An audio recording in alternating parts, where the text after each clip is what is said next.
67ஆம் ஆண்டு அதுவரை முற்றுரிமையாக ஏகபோகமாக நடந்து வந்த காங்கிரஸ் ஆட்சிக்கு முடிவு கட்டியது அண்ணா தலைமையிலான திமுக கழகமும் திமுக தலைமையிலான கூட்டணியும் தான்.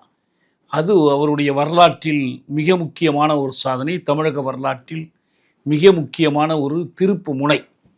ஆனால் அதற்கு பிறகு அவர் நீண்ட காலம் நம்மோடு இருக்கலை. 69 அவருடைய மறைவு வந்துடுச்சு. ஒரு ஈராண்டு காலம்தான். இந்த ஈராண்டு காலத்திற்குள் அவர் குறிப்பிடத்தக்க சில சாதனைகளை புரிந்தார். அந்த சாதனையுடைய தாக்கம் இப்போ வரைக்கும் இருக்கு, இன்று வரை இருக்கு. அண்ணா குறுகிய காலமே ஆட்சி நடத்தியிருந்தாலும் அவர் புற்றுநோய் காரணத்தினால அவருக்கு பல சிகிச்சைகள் கொடுத்தாங்க. அமெரிக்காவுக்கு போய் சிகிச்சை பெற்றார்.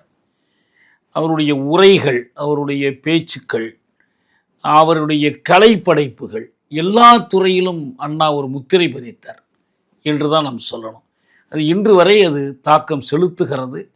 அண்ணாவை புறக்கணித்துட்டோ அண்ணா பெயரை ஒதுக்கிவிட்டோ இங்கு யாரும் முற்போக்கு அரசியல் செய்ய முடியாது. அதுதான் அண்ணாவிடமிருந்து நாம் தெரிந்து கொள்ளும்.